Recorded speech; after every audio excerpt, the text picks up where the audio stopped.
عمرك سألت نفسك احنا بنحب ازاي وليه؟ طب بعد ما بنحب ليه عينينا بتتعمي عن رؤية عيوب اللي بنحبهم؟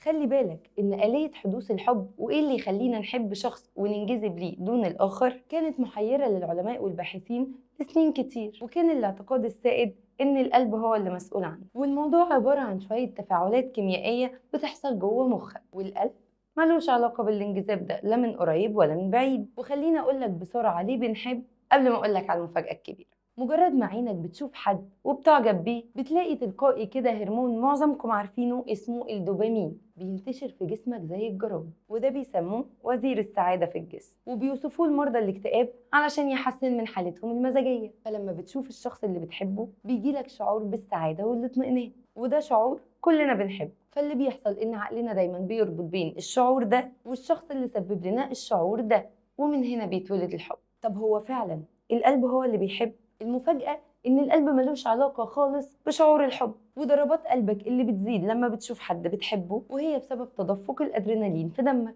اللي بيحفز الأوعية الدموية إن هي تتوسع علشان تفرز أكسجين أكتر، وبالتالي بتحس إن قلبك بيتنطط وبيدق بعمق. طب نيجي للسؤال المهم بقى، ليه مراية الحب عمياء؟ 2 علماء إنجليز عملوا تجربة على 2 من المتطوعين أثناء مشاهدتهم لصور أحبائهم، وبالتزامن عملوا مسح بالرنين المغناطيسي على الدماغ، واكتشفوا إن زي ما في مناطق بتنشط في مخك في مناطق تانية بيقل نشاطها. منطقة اللوزة ودي مسؤولة عن تنسيق استجابات الخوف وإبقاء البشر آمنين في المواقف الخطيرة. يعني باختصار قدرتك على تحديد الخطر بتتلغي وانت في حضرة الشخص اللي بتحبه. المنطقة التانية واللي بيتم تعطيلها تماما القشرة الأمامية للمخ، ودي بقى منطقة مهمة جدا لأن هي مسؤولة عن إطلاق الأحكام وتقييم الأشخاص اللي بتتعامل معاهم، لدرجة إن في علماء قالوا إن تعطيل المنطقتين دول آلية موجودة في الإنسان من زمان جدا وبتساعده على التكاثر. وده بيفسر لينا ليه لما بنحب ما بنشوفش عيوب اللي بنحب،